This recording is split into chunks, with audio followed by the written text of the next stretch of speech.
Gambit Chads, do I ever have the mother of all gambits for you?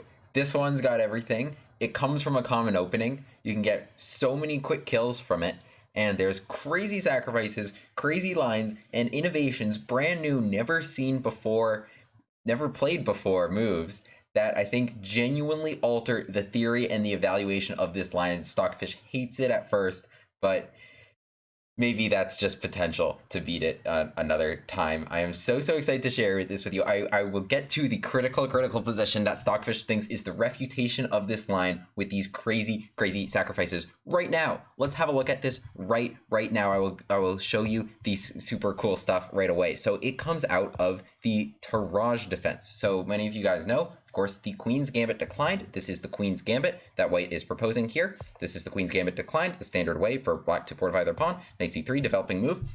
And knight f6 here is the main move, but c5 is a very common move and dates back many years in chess. Basically, after takes, black has this isolated or semi-isolated d-pawn. It can be attacked a lot, but they have a lot of space, and basically they can develop, and a lot of black players like this line, and it's very positional unless you play, as referenced in another video, the Marshall Gambit, this crazy move pawn to e4, and after takes, bishop to c4, and we're going to cover all the possible ways for black to play. By the end of this video, you will have a full repertoire in this Marshall Gambit line versus the Tarrasch defense.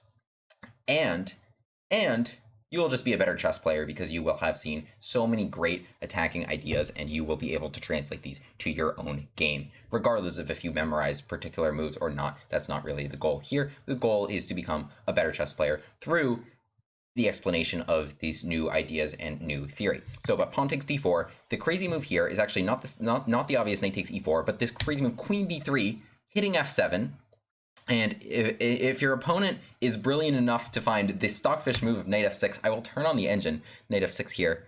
Let's turn this guy on. I think it initially reads like -2 and comes down a little bit. But the idea is after takes, king e7, the new innovation that we are going to play is this move, knight to f3. So what is going on in this position? Why are we hanging both knights? What's happening here? What? Let's get to everything. Okay, so how did this come about? Let's turn off that little widget there. So I actually was researching, you guys may know from another video, I made a video on all of the Marshall Gambits, all of the Gambits named after Frank Marshall. And there was one particularly really cool one in the Nimzovich in the Scandinavian. I will actually show it briefly here. That was, the impetus for that video. So out of the Nimzovich or the Scandinavian, of course, this can kind of happen in any order. My idea here, or Frank Marshall's idea, was to play here knight to c3, giving up this pawn, and queen to e2. And this is actually very dangerous for black because this queen can get attacked a lot, and it can get trapped a lot, and c7 is a target in addition to this queen. So lots of fun stuff here. Would definitely recommend checking out that video as well. But okay, so in that video, I covered all of Frank Marshall's other gambits, including this one. And I did a kind of brief introduction to this video. I'm like, oh, this seems like a super cool line. And as I went deeper and deeper, I did so much research here. In fact, I am not the only one who did research here, and I'm the only one that discovered this crazy double knight sacrifice in this position. This position. I'm not the only one. As I did research here, I found a few games on Lichess that were played by Precisione. Precisione, major shout out to this guy. His name is Bjorn. He's from Germany. And I wrote, "Hi, this is F from William Grave. I'm really impressed with your games in the Marshall Gambit. How did you come up with this crazy theory in these lines? There's just a few games, and he has great games." And he writes, "I regularly watch your Gambit videos on YouTube," and he started playing my lines in the Von Popular Gambit. So he happens to be a fan of mine. I happen to be a fan of his. And he told me much about the origins of him coming up with this in the 90s, 15 years ago, German chess magazine. Talked so much about it. Mamedyarov, one of the top players in the world, has played this line. Simon Williams, our favorite Ginger GM, has actually played this line as well. Mamedyarov has actually not played this line exactly, but I don't know, maybe you should watch this video. Simon Williams also could do with watching this video is we have several key improvements. This is the amalgamation of so much knowledge in this video, and I hope to do it justice. Major shout out to Precisione, who actually sent me some of his theory that was added to the Lichess study that will be linked here. But okay. I think this video maybe can be hopefully very groundbreaking, very comprehensive in the martial gambit. So let's talk about how we are getting here. There is so much to discuss, and like I said, the point is not to memorize every move, but rather the more you understand, and I think you can understand 100% of this, the more you will learn, for sure. The more that knowledge will be in your unconscious mind, that these are ideas that you can apply to your games, that you will be a better attacker. And if you get this in a game, if you're so fortunate to get this line in a game, first of all, send me that game. I would love to show it here because I have yet to get games in this. But secondly, you will now know the awesome ideas. So it is about the application of ideas more so than anything else. Some people are like, oh, I can't remember all this theory. I don't even remember all this theory, but you still see me being able to play this in my own games with great effect, like all the lines on my channel. Without further ado, let's talk about the Tarrasch defense, this move, pawn to c5, that black has in the Queen's Gambit declined. This is one of the most common positions in chess. c5. And c takes d5 here. So I will mention briefly that if you are black in this and don't want to be gambited against, you want to be the gambitee, you want to be the gambitor. Let's switch on that Lichess database. You see here, other than pawn takes d5, you have the other capture of pawn takes d4. And the point is that if white recaptures here, there's this move knight to c6 using this pin, the fact that if you take the knight, you will lose your queen. So the queen comes back, and then after takes, queen takes. This is an interesting gambit where white's development actually isn't very good on this part of the board, and black has moves like queen c7, bishop d6. Queen c7 in particular is very interesting, or even bishop e6. And black can develop very quickly, and this is a gambit. One of the keys to playing against this, if you ever face this and you want to be a martial gambit player, is this move queen to a4 check. b5 is this crazy line also, but this isn't about the Sharia gambit, this video. But the point is queen takes d4, and actually you've put the bishop on d7. There's no knight c6 here, so it's a bit of a better version once you grab your pawn. But actually, white does have to be kind of obliged to be the pawn grabber in this line rather than the pawn gambitor. But black has some interesting compensation here, just knight f6 and really just castling. But that's not the subject of this video. You can learn more about the Sharia gambit in other videos on the internet. I think Jonathan Schrantz has even given a lecture on this line with c takes d4. Let's talk about now e takes d5, of course, and e4. Okay. So black here really has two moves. It is taking here and taking here. And taking here, which is played, you see, almost as frequently for whatever reason, and this is an immediate plus of the martial gambit, is that some people might take on d4. It's just not a good move. It's really just not a good move. Because after queen takes d4, this pawn is overwhelmed. There are 1, 2, 3 things attacking it, so it really cannot be defended. So, I mean, presumably you will face pawn takes e4, although we'll touch on knight c6 and knight to f6. But presumably you will face this move pawn takes e4. And now, the key is instead of recapturing here, we take the queen, and instead of even capturing this pawn back, we come out with checks. We're coming out, and black has no development at all. And their king's in the middle of the board. So after f6, castle's long, check again, king back, and we can just bring our bishop back. And if we grab this pawn and just have fantastic development, all the pieces come to some really nice natural squares. And there's also some additional ideas of black having to deal with this issue of keeping the knight out of c7. So, I mean, black can play this move f5 if they want to hang on to their pawn, but the position's very, very nice for white. I've included a bunch of nice arrows here where this knight can hop into b5 and c7. This knight can hop into g5 and have ideas of coming to f7. f3 is coming, rook e1 is coming. So basically all of white's pieces you see are playing really, really well and can really, really bother the black king, which has no development. And we want development in chess. We want to bring out our pieces. In fact, development's a bit of a race. This is why tempos or like time matters so much, because if you can strike quickly while your opponent's pieces are just still doing nothing, they're still on the back rank, then they're playing without them. And, you strike quickly, you don't give them the time to get them into the game, they can just kind of lose just like that because they just don't have pieces to deal with your threats, and you need pieces in chess. So that's kind of the value there, and that's kind of one of the basic tenets behind, a lot of gambits, is that you're sacrificing a pawn for time, for development, right? And if the position just becomes static, if both kings become safe and you don't really do anything, your opponent also develops their pieces, then you're just down a pawn, right? So kind of the idea is to do something quickly, and we want to be aggressive in that sense. That's why we've sacrificed a pawn for the opportunity we have to be aggressive. So knight c6 is another option here, but the thing is, this time they are losing a pawn, and you can see the positions are kind of like almost the same, except white actually has played e4. Like here, black sacrificed a pawn for whatever reason. Knight c6 is the most common move. People think they're getting something for the pawn, and you know, I am the ultimate Gambit sympathizer, but there is really just nothing for the pawn here. The most common move appears to be trading queens, but after knight takes, threatening just knight c7 here, white's just up a pawn for nothing. So they can play this move bishop to e6 as well, and after just trading queens though and developing our bishop, black again doesn't really have anything for the pawn. The development is really approximately equal in time, and white just has this one. So like I was saying, c takes d4, not much of a threat. Knight f6 is another option here that I'll cover, but I think, you know, it's kind of the same idea. We just play pawn takes d5, and there's really not much for the pawn. Bishop d6, we can simply check, and our king's coming castle quickly, and we have an extra pawn right here on d5. Knight c6 is a bit of a tricky move because it uses this pin. We don't want to take this knight and lose our queen. So we come back, check, and now knight c6 is kind of, you know, knight c6 is this second most common move, but as soon as we get out of the pin, black kind of realizes the problem they're in that if they dodge the check, then we just take the knight. So knight to e7 is forced in this position, after which, you know, it's an uncomfortable situation for them, and actually after d6, the queen no longer defends here. We're actually winning that knight even more than being up a pawn. So, because that knight is pinned. So overall, c takes d4, not a good option for black, and so the best option being d takes e4. Okay, I'm very, very excited to get to the the lines that Stockfish says is completely winning for black and refuting this and really, really changing the theory with some crazy, crazy two-knight sacrifices. So we are going to get to that very, very shortly. So bishop to c4. I'm going to cover here the top 4 moves for black, which is pawn takes d4, queen takes d4, as well as knight to f6, and even knight c6.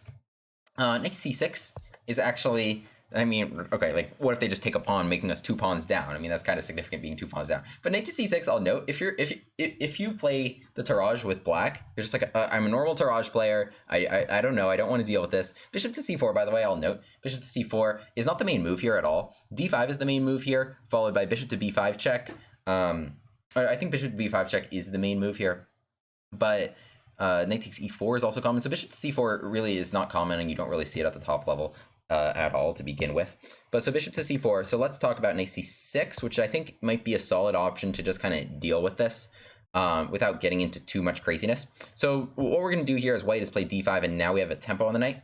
Knight d4 is not really a good choice, because after the simple knight gd2, we're proposing to kind of just take it twice. So they got to take it, and then here we're recollecting the e4 pawn with, you know, a massive development advantage and space advantage. And I think after knight takes e4, there's maybe d6 if you put a bishop there, and then in that case, it's very, very difficult to block the e-file at all. So knight to e5 is a better choice for black. And so here, maybe it's looking like, okay, our bishop's under attack, and we also want to take this pawn. Luckily, we can do both. We can grab our pawn, they take our bishop, we go check, and queen takes c4. Here, I think white is a little bit better. So basically, they took our bishop whole, right? And then we gave a check, and then we were able to get that knight back. I think white's a little bit better because I think it's kind of difficult for black to bring out the rest of their pieces, and white is no longer down a pawn. White's plan is very simple, to play knight f3 in castles.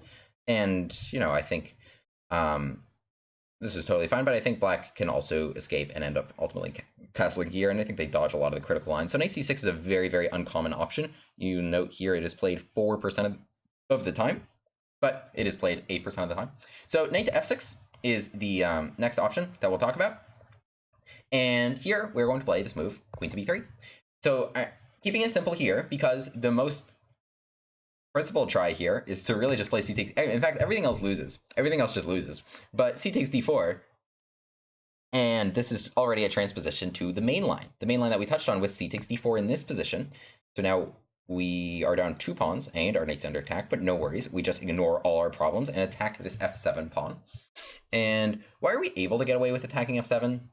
It's because, like typically people tell you, you know, you're a beginner or something, attacking f7 or attacking f2, it's overrated, right? But the point is, it's overrated if, like, the bishop, let's say this were the position, and then we want to attack f7. This threat doesn't pose a problem for black because they can castle, and then the rook on f8 would defend f7. So it doesn't pose any inconvenience for them, right?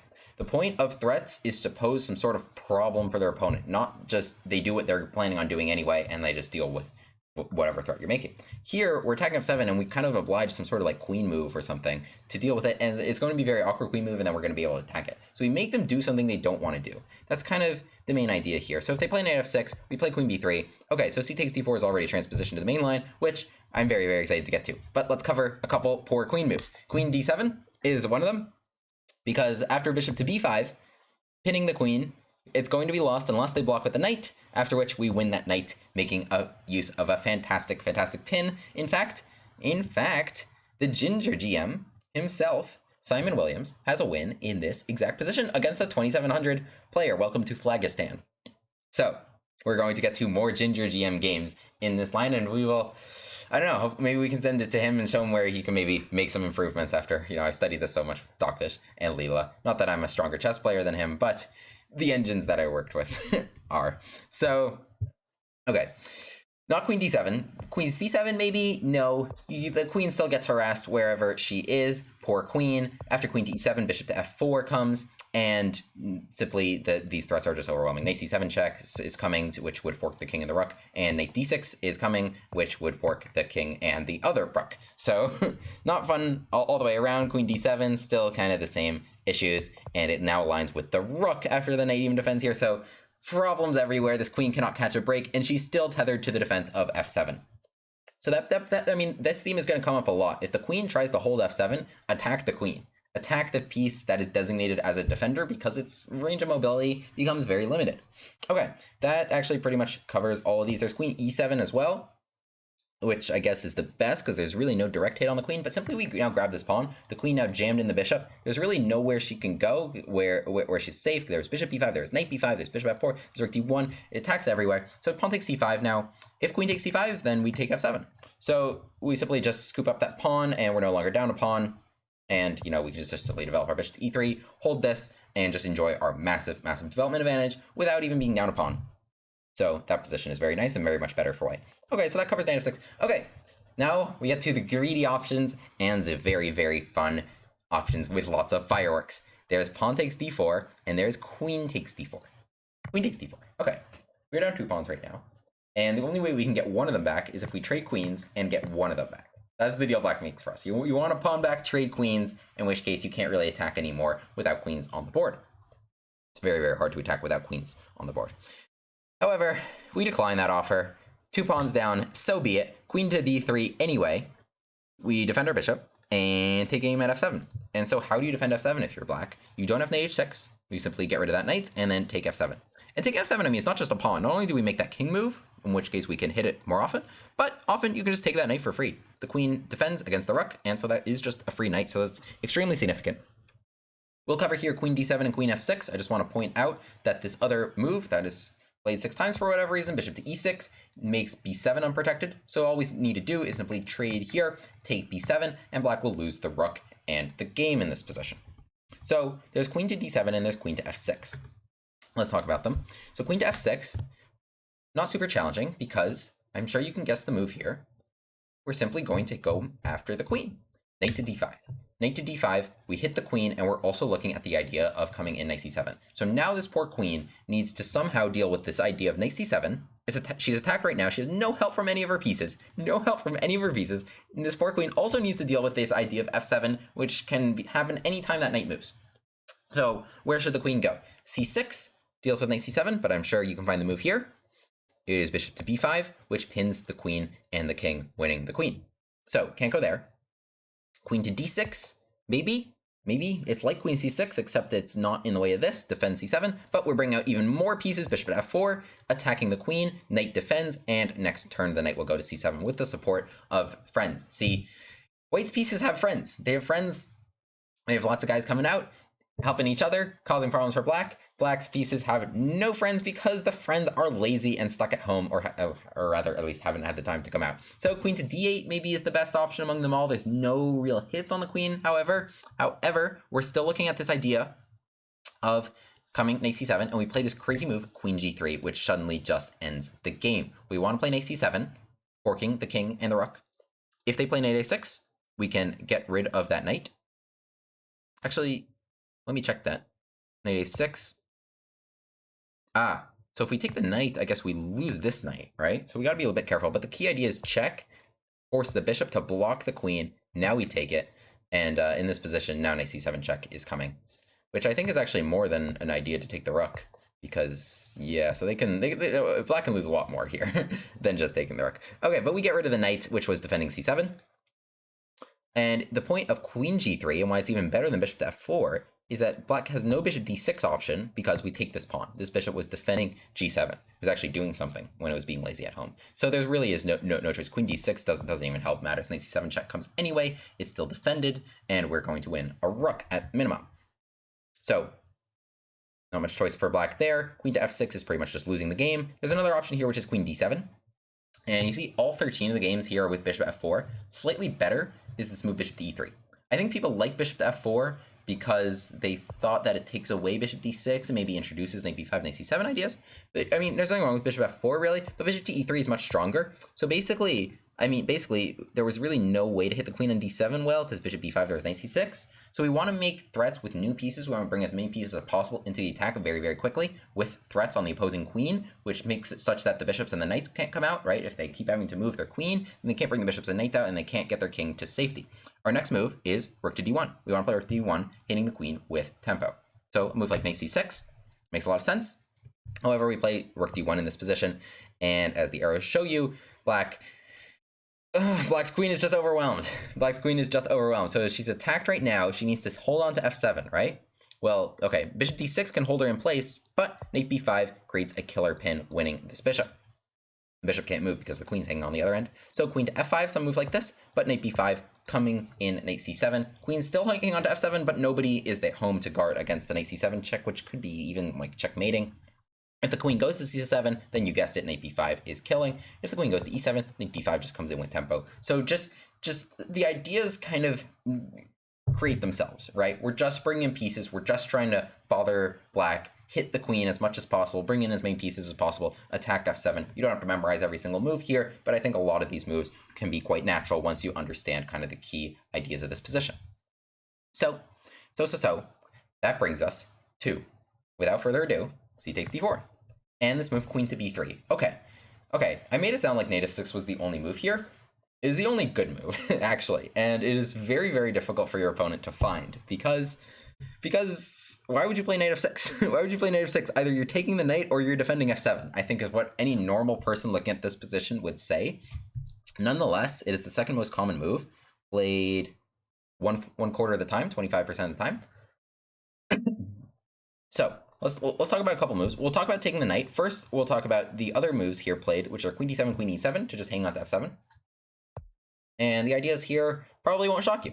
Knight d5, our knight's under attack. Let's jump it forward, hitting the queen. Slides away, no problem. Bishop to f4, developing with more tempo, coming in, knight c7. This time knight a6, we can just win the queen. There's no knight c6 there to block. So bishop f4, bishop d6 is possible. But a good move we have here is actually this nice move, queen g3, which not only threatens to play bishop takes d6, but also threatens to take g7 as soon as that bishop comes out. So they take f4, and we snag g7, and as the arrows show here, this bishop's hanging, the rook's hanging, everything's hanging for black, and everything's blocking each other. Black really has no good moves here, and is completely lost. What to do? What to do if you're black? You have no pieces out, and you have to bring the queen out because f7 is attacked. It's impossible to defend. What to do? Queen d7 is possible. Queen d7 is possible, and there's no hit on queen d7, right? Like the hits were bishop b5, and if we have here d5 against that knight, but otherwise bishop b5, knight c6 is perfectly fine for them to shield this diagonal. And we don't have rook d1 because this pawn's still on the board. So all we'll simply play here is knight takes e4. And here, I actually would like to share with you a Mamedyarov game where he beat a grandmaster. I actually shared it in my original Martial Gambit video. So, I mean, this line has to be somewhat legitimate if Mamedyarov played against a grandmaster, or like a grandmaster at least played it. His name is Gennady Ginsburg against Mamedyarov there in 2007. And I'll go through the game pretty briefly, but I think here it kind of is clear how strong White's compensation is and how poor Black's development is. So Black tried to develop here with knight c6. I think the idea was knight a5 to make a trade here. And so here, bishop takes f7 suddenly works. This dark square bishop actually had nowhere to go. Bishop e7 blocks the queen from defending, and bishop to b4. Suddenly, when it trades off, bishop takes f7 works because there is knight to d6, forking the king and the queen here. So, it's kind of strange. I'm going through the same game again, but I think this is has a very nice finish with this tactic. Rook takes c6. Very, very nice. So we sacrifice in exchange, but we're going to check. We're going to take the queen, unless the queen takes here, but now we take a rook, and we take a bishop with check. So really, really nice game. I mean, black really just had no way to develop, and by playing bishop to b4, the one way they could develop, they blundered this tactic, taking f7, no longer controlling the d6 square with the bishop. So there's really no way out for them. Great game by Mamedyarov, who is a big fan of the Marshall Gambit versus the Tarrasch, so I think it's only fitting to include at least one game by his in this video. Don't worry, we'll get more Simon Williams games, and we'll get more El Precisione games. Okay. So that covers queen d7 and queen e7. Pawn takes c3. What if people just take? f7 is difficult to protect. This knight's going to take back at least one of the pawns or hop forward and cause problems to my queen. I'll just take this knight. Not a good choice. Taking f7 is the most common idea.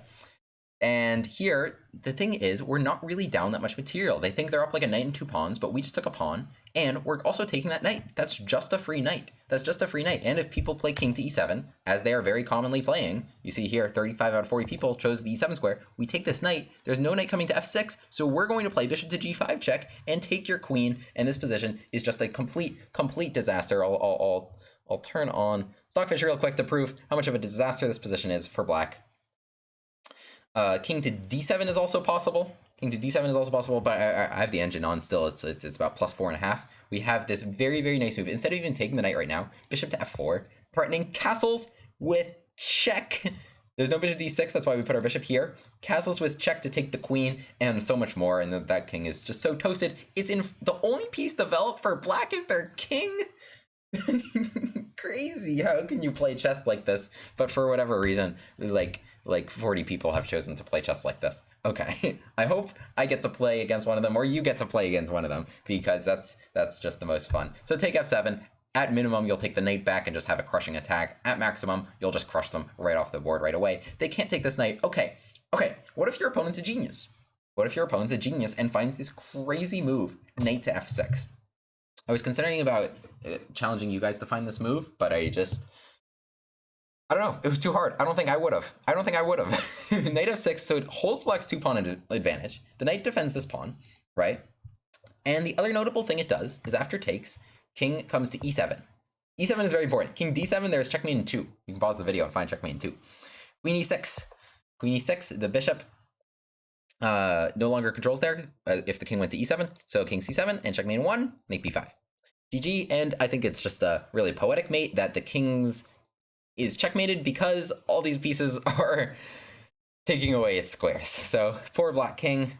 Those bishops and knights are lazy, better step it up. And actually the one good move they had was actually this knight developing move. Okay, king e7. So black here's up a pawn. And what a lot of people are playing here is a move like knight d5 check. But I don't believe it works. Yeah, because they can actually just take this, and black is just kind of going to have too much material here. So otherwise, you need to find something awkward to do with this knight. Like, what are you going to do? Just move your knight? You can't move your queen. They just take here. We don't have queen e6 because of this bishop. We want to move our bishop to get into f7 with our queen. Like, we want a big queen check. It's just none of it works. Like obviously that square is just hanging. None of it works. We need more pieces in the game.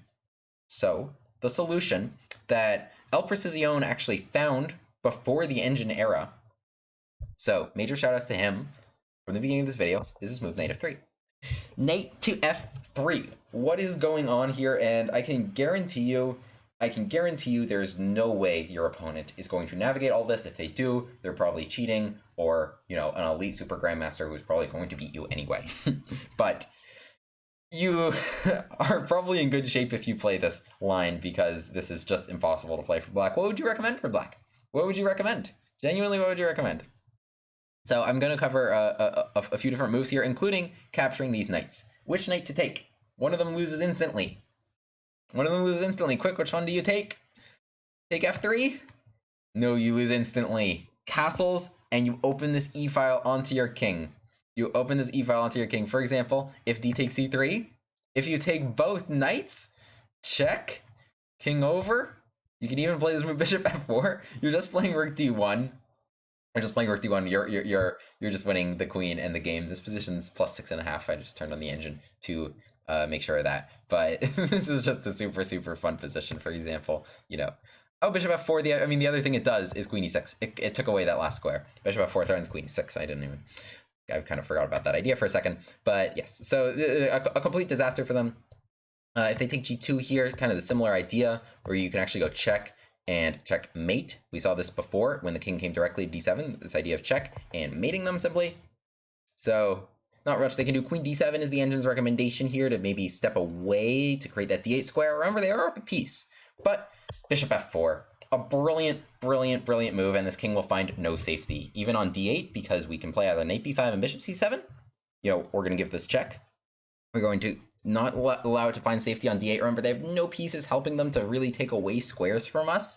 And if they play take c3 to get rid of that knight, we play check and rook d1. Are these not just the craziest lines you've ever seen, that we just knock them out with a move here like bishop to f4, just leaving our knights hanging? We leave our knights hanging because then our glorious rooks just use the files that this pawns went away from. And otherwise, then our knights would be killer guys themselves. All our pieces are working so well here, and none of black's pieces are. Even though we have fewer of them, they were valiant warriors who sacrificed themselves to this cause of just slaughtering this poor black king. Okay. Let me just make sure I got that line right. Yeah, this is +3 position. Cool. So. All right, what can black do here? A couple of people have tried knight c6. 4 people have tried this move, knight c6. You see, with not a good win rate. White has won all 4 of these games. And here is our first El Precisione game. They're like, I don't know which knight to take. Let me just develop. Okay, not understandable. But there's this nice move, knight d5 check. That is just a beautiful knockout punch. So the point is, if we trade knights, now that knight trade was great because of this arrow. We are going to play bishop to g5 check, and we have this king. Like, this king's just got nowhere to run. This king's just got nowhere to hide. At the very minimum, we could just grab e4 and just castle, and we're just not down that much, and our rooks are just going to be so good. So I hope the ideas of this line are really coming through and really inspire you to play, you know, great attacking and initiative chess in general. So, okay. King takes f7 is possible here, and this is the great El Precisione game where he plays this nice move, knight takes f6 check. Knight takes f6 check is a beautiful use of the discovery, because we take a knight, it's check, and so when we play knight d5, we allowed king takes because we block our queen's defense of the bishop. So king takes f6 is possible now, but we go check and take the queen. So they can't recapture. Bishop e6 is also not possible because knight g5 check, and as the arrows show, we're going to take that bishop. So king g6. The king can go on the run. The king can go on the run. And in this position, El Precisione played the nice move, knight takes e4. Just grabbing that back, and now black is up 1 pawn. Black is up 1 pawn, and their king is all the way here on g6. So we'll see how one of the pioneers of the Marshall Gambit Tarrasch defense played this line versus bishop f5, a normal developing move, simply brought out with bishop g5. His opponent went check. El Precisione is playing white, and he is playing not a weak player at all. We're following this game where he is playing a 2582 named Mamedyarov, who's actually found like a couple, like a few really tough moves to stay in this game by bringing the king to g6. I was bringing pretty logically by just bringing these bishops out. Simply slides the king out of the way. And so, because with this last move, bishop g5, the queen was under attack, slides out of the way now, and now knight h4 check. So basically, the bishops and the knight took away this square, queen's still taking away this square, it's now check, this knight's defending here, king needs to get drawn out even further, another check, only legal move, bishop g4, and a very nice finishing touch of just a subtle move, queen f4. And all these pieces are working in such beautiful harmony, because now the point is, we want to play knight g3, and our queen now defends this bishop. If we played knight g3 right now, we would lose this bishop, and maybe that king would stay on the run, but queen to f4, knight to g3, coming next move, no way to stop it. Just a really nice finish by El Precisione. Shout out to my friend, my new friend. So. That covers knight c6 in this position, and there is nothing left to cover. There is nothing left to cover other than Stockfish has been on my side this whole time. Stockfish has been, this is tough for me, you know? Stockfish has been a great help in pioneering all of this stuff and helping me make all this great theory. But now, Stockfish, I am sorry my friend, but we disagree here. We disagree. Stockfish, after pawn takes c3, I will open up the Lichess Stockfish here. That's not a fan. Not a fan. We might have to settle our differences in combat some other day. Okay. Also, our differences here. You can see a lot of games by, actually, there's 5 games in this position. 4 of them have been played by Simon Williams, the Ginger GM. The Ginger GM. And each time he actually played this very natural looking move, pawn takes c3. So the point of pawn takes c3 isn't because we want to pawn so much, but it's because this move bishop to a3 next would be extremely strong. So for example, if they just took, we play bishop to a3 check, and now after, well, I guess just castles long, you could play rook takes d8. Bishop to a3 check forces the king to slide over to its ever awkward d7 square. There's no bishop to d6 because we have 2 guys here. So pawn takes c3 looks very natural in preparing bishop to a3. However, the issue is the move that he faces in this position, which has been played all 4 times. This move queen b6, after which the position is -5 according to Stockfish.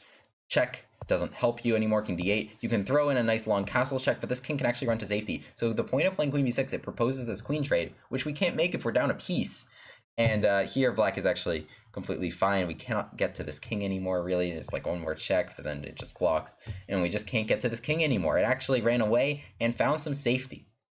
So the point of playing pawn takes c3, because they want bishop a3, and because he wants rook d1, that was a good idea by the Ginger GM. However, we need to do it a little bit differently, and the key is this move, bishop to e3. Bishop to e3, so it's the same idea. If they take, we want bishop to c5. We get on this diagonal, and we want to play castles long, win the queen, win the game. So, but the upside that it has is if they play a move like knight a6. So actually, you're seeing now, there's 1 game left in the database. There's 1 game left in the database. We are still in very, very important Marshall Gambit theory, because this is the best that black can possibly play. So this is very, very important stuff, and it is super, super interesting lines. There's 1 game left in the database, and we're going to cover this because this is a very nice win by Precisione over a very strong opponent, clearly, 2500. So bishop to c5 wants to be played, and we're going to talk about a couple moves here. So knight to a6 is a nice move and was played in the game, because knight to a6 develops a piece and also takes away bishop c5. But what we can do now is make use of this d file. We can make use of this d file right away. We don't have to, like pawn takes c3, our rook couldn't get to the d1 square. So in this position, actually, what we're going to do is we're going to castle, because we want to use this rook here, and if pawn takes f3, we're still leaving that knight on free, but we want to make use of the e file as well. So in this position, we're going to cover Precisione's game, and here's where his opponent made a slight error, but what can you do? How can you recommend a move here with black? I think it's just impossible to play. His opponent made a slight error with this move, pawn to g6. And he took advantage of it very, very well. So pawn to g6, I mean, I think it makes a ton of sense because, you know, the bishop wants to come out. And we're going to cover, you know, some other crazy stuff going on here. But just rook d1. Just rook d1, a very nice move by Precisione. Very Precisione. Very precise. Very precise. Don't worry, I can do English, not Spanish, probably. Rook d1, hitting the queen. Queen slides out of the way, and now knight g5.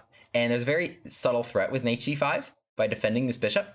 So one of the threats that actually comes up a lot is the idea of actually sliding the bishop to g8, even though it can be taken there, because queen f7. We have a new friend who can defend our queen on f7, and in that position you'll note this is mate. But there was another mating idea.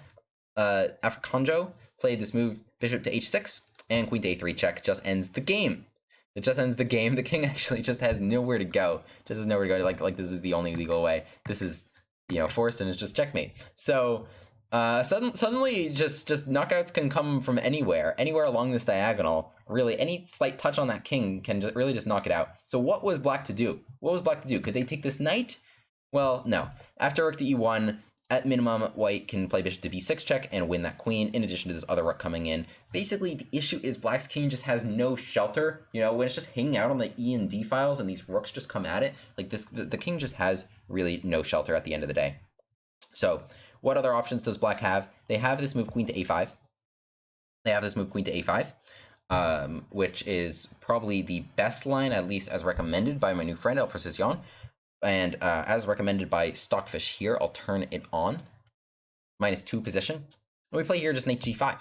And here's where you know, I mean, we're way beyond where any game has, or one move beyond or any even Lichess game has ever gone.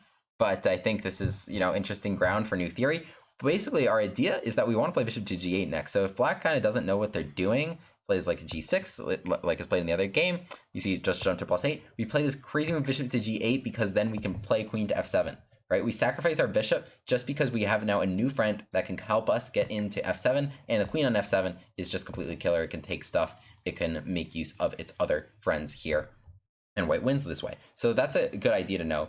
If you really know everything, if your opponent is really a super genius, after queen a5 or this move queen d6, because basically, I mean, like if white got another move, let's say just rook to b8, and it's white's move in this position, all we're going to do is bring that into the game and play knight g5, and we still have this kind of same idea of bishop to g8, but in this case, it's just completely losing for black. So, crazy stuff. So queen d6, we're going to get to what black actually needs to play.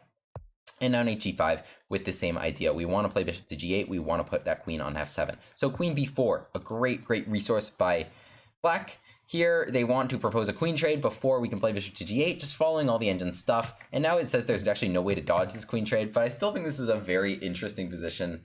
If black is an absolute genius, I mean, to play this, like, if your opponent plays this, they're a cheater. I'm kind of, like, I think a pretty high likelihood that these weren't true human moves. I probably should have spoken a little bit more diplomatically than how I just did, but we want to play f3, we want to open the e-file, we want to play knight f7, hit the rook d1 is coming in. Basically, I mean, we're down a full piece in the endgame. Because, I mean, they do have 4 and we have 3. We don't even have a pawn for it, but like none of these, black has no coordination among their pieces, so I think this position is really interesting, even from a practical point of view, and nobody will ever find this. So that's the genius black needs to find. I mean, the odds are that you'll get some super quick, exciting knockout. I think the line's so interesting. Because it reminds me of a couple other things. It reminds me of at least 2 other lines. So there's e4, e5, and in the Danish Gambit, out of e4, e5, a lot of the key ideas here, and it comes out of some other thing, but a lot of the key ideas here are with this move queen b3, where we hit f7, and the point is that they need to play queen e7 or some awkward move to defend this. And it comes out of some Evans gambits as well, some other king's pawn openings to play queen b3. But the other thing it really reminds me of is another video that I made on the Lemberger counter gambit. So it's in this line in the Black Mardimer where we sacrifice this e-pawn, play knight c3 and attack it. And now instead of knight f6, there's this nice move e5. A good counter gambit where black can trade queens and is actually doing all right if we accept it. But this crazy move queen h5, and it reminds me of just these pawns here with bishop c4 with a lot of threats on f7, in spite of our knight hanging, and you know everything kind of jumps into the attack in a similar way. So this is the most fun way to play chess. I hope you were inspired. I hope this was a fitting tribute to Frank Marshall, to Simon Williams, to El Precisione, to all of you guys, most importantly of all, who maybe want to play this awesome line and to play chess like this. And I hope you've learned a lot from watching this video. Please subscribe. It means so much. And yeah, Gambit Man out. Have a great day, everyone.